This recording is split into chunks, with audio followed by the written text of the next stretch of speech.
कैसे बच्चों की गेम पहले बेगुनाह लोगों की जान ले जाती थी और पिंकी प्रॉमिस का ऐसा डरावना सच जिसे जानने के बाद आप जिंदगी में कभी पिंकी प्रॉमिस नहीं करोगे और क्यों पहले चेस खेलते खेलते लोगों की मौत हो जाती थी। तो दोस्तों आज की इस वीडियो में हम आपको बचपन के उन खेलों के बारे में बताने जा रहे हैं जिनके पीछे छुपे हैं कई सारे काले राज। इसे जानने के बाद आपके रोंगटे खड़े हो जाएंगे। Number 1, pinky promise. जब हम छोटे बच्चे थे बड़ी शैतानियां किया करते थे, इसके उसके न जाने किसके किसके हम वादे किया करते थे, जोड़ते पिंकी फिंगर एक दूसरे की और पिंकी स्वेर लिया करते थे। दोस्तों आपको बता दूं ये पिंकी स्वेर का सिलसिला सन 1600 के पहले से चलता रहा है, जो कि ये जापान के लोगों के लिए बहुत ज्यादा सीरियस हुआ करता था। इस गेम की वजह से लोगों की उंगलियां काटनी पड़ती थी और ये बच्चे नहीं बल्कि समुराई किया करते थे। समुराई और निंजा जैसे लोग जब मिशन पर जाते थे और किसी का कोई बड़ा प्रॉमिस मांगना रहता था तो वो पिंकी प्रॉमिस मांगते थे और अगर वो शख्स अपने प्रॉमिस को सही से नहीं निभाता तो उसे अपनी उंगली को काटकर सामने वाले व्यक्ति को देना पड़ता था। Number 2, hoop rolling. बचपन में अगर आपने हुप रोलिंग गेम को नहीं खेला या अगर आप इस खेल के बारे में नहीं जानते तो हम आपको बता दें इस खेल को खेलने के लिए रूल बिल्कुल भी सिंपल है। जी हाँ दोस्तों, इसके लिए आपको सबसे पहले चाहिए एक साइकिल का टायर, फिर लड़के की सीधी लकड़ी और आखिर में भागने के लिए एक खुला रास्ता। लकड़ी से टायर को मारते हुए घुमाते जाओ और भागते जाओ, जिसका टायर आगे तक रहा वही विजेता। है ना मजेदार। और आज भी गाँव के बच्चे ऐसे ही टायर पर लकड़ी की स्टिक मारकर खेलते हैं, लेकिन पहले के लोग इससे बहुत जख्मी होते थे।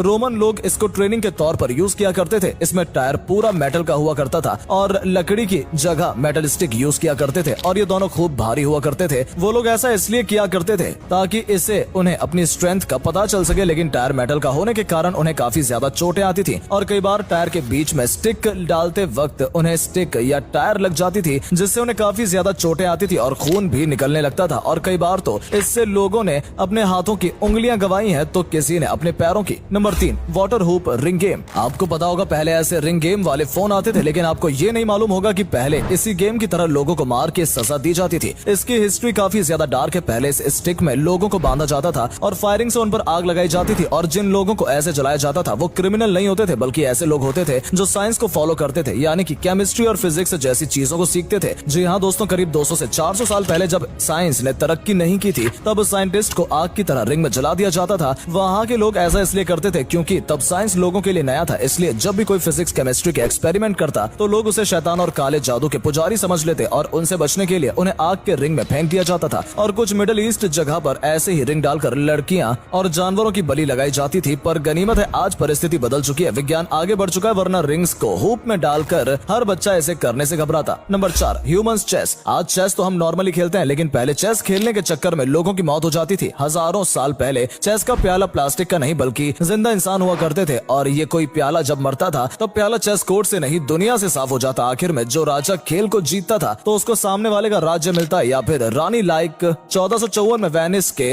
मोरेस्टिका शहर में 2 राजा एक रानी लट्टू थे। रानी दोनों में से किसी एक को नहीं चुन पा रही थी, इसलिए तब ह्यूमन चेस का खेल खेला गया और वो खेल 3 दिन तक चलता रहा। ये लव स्टोरी लैला मजनू और रोमियो जूलियट जितनी भी फेमस हुई वहाँ पर शायद उससे ज्यादा, क्योंकि आज भी हर 2 साल में सितंबर के पहले हफ्ते में ह्यूमन चेस खेला जाता है। हाँ, लेकिन यहाँ लोग जान नहीं गवाते, लेकिन 30 मिनट तक धूप में खड़े रहने से उनकी हालत जरूर खराब हो जाती है। नंबर 6, रिंगा रिंगा रोजेस। इंडिया में जहाँ रिंगा रिंगा रोजेस खेला जाता है तो वहीं यूएसए में और बहुत सारी यूरोपियन कंट्री में रिंगा राउंड्स रोजी खेला जाता है, पर दोनों का मतलब काफी सिमिलर ही है। कुछ लोग मानते हैं कि इसका इन्वेंशन ग्रेट प्लेग की वजह से हुआ था, जो कि काफी खतरनाक महामारी थी जिसने पूरे लंदन शहर को तबाह कर दिया। और रिंग अराउंड तो रोज ही किसी को दर्शाता है। इसके लिरिक्स कुछ इस प्रकार है जो ये बताते हैं, ringa ringa roses pocket full of posies, ashes ashes we all fell down. यहाँ रोजेस किसी महिला का नाम नहीं बल्कि 1665 में जो लंदन में ग्रेट प्लेग हुआ था उसमें जो रोज कलर के जो सिम्टम्स नजर आ रहे थे उसका सिंबल है। रही बात पॉकेट की, उस प्लेग में जो मरते थे उनको जमीन में गड्ढा यानी कि पॉकेट करके उसमें फेंक दिया जाता था, जिसको फिर जला देते थे, इसलिए इसकी तीसरी लाइन है एशेस एशेस। बाकी रही बात वी ऑल फेल डाउन की बात, तो उसका मतलब मौत को, जो कि लंदन की 50% पॉपुलेशन को प्राप्त हुई थी। तब ये सारी बातें जानने के बाद शायद ही आप फिर कभी रिंगा रिंगा रोजेस का खेल दोबारा हंसते हंसते कभी नहीं खेल पाएंगे। Number 7, hide and seek.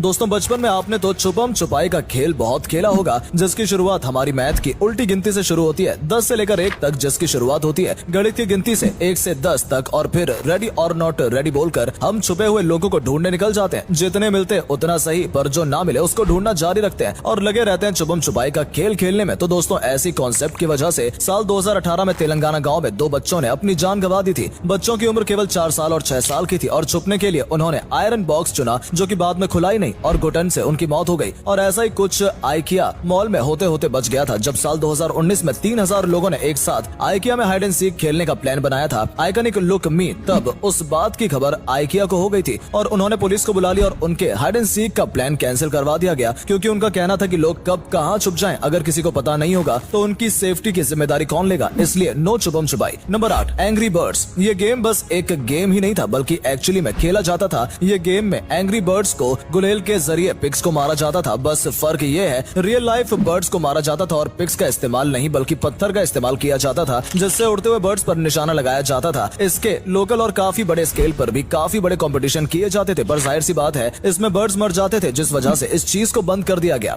Number 9, London bridge. दो लोग लंदन ब्रिज बनाते जिनके बीच में निकलते कई सारे बच्चे और अंत में फंसता कोई एक, बस यही था हमारे बचपन का खेल लंदन ब्रिज, जो हमें खेल खेल कर हंसा देता। पर एक तरफ जहां इस राइम पर हम हंसते थे तो वहीं दूसरी तरफ सालों पहले यानी कि जब लंदन ब्रिज बना था तब बच्चे रोते थे। ऐसा इसलिए क्योंकि उस ब्रिज के वेल में मासूम बच्चों की बलियां चढ़ाई गई थी। दरअसल तब ऑलफ लेडी के ऑर्डर आए थे कि ब्रिज में बलियां चढ़ाई जाएं, जिसकी वजह से इंजीनियर कुछ बच्चों को वेल दिखाने के बहाने वहां लाते और फिर उसी वेल में उनको जिंदा दफना देते थे। वो बच्चे ठीक उसी तरह ट्रैप हुए थे जैसे आज हमारे खेल में हम बच्चों को दोनों हाथों के बीच में ट्रैप कर लेते हैं। फर्क बस इतना है कि वहाँ बच्चे रोते थे राइम्स की वजह से और आज हम हंस रहे हैं। इस वीडियो देखने के बाद जो हंसेगा या नहीं इसका पता नहीं। दोस्तों, आपको इस वीडियो में कौन सा खेल आपके बचपन में सबसे ज्यादा खेलना अच्छा लगता था, हमें कमेंट करके जरूर बताएं और साथ में ये भी बताएं ये वीडियो देखने के बाद आप कौन सा खेल खेलने से पहले 100 बार सोचेंगे। गाइस, वीडियो अच्छी लगी हो तो वीडियो को लाइक और शेयर करना बिल्कुल ना भूलें। धन्यवाद।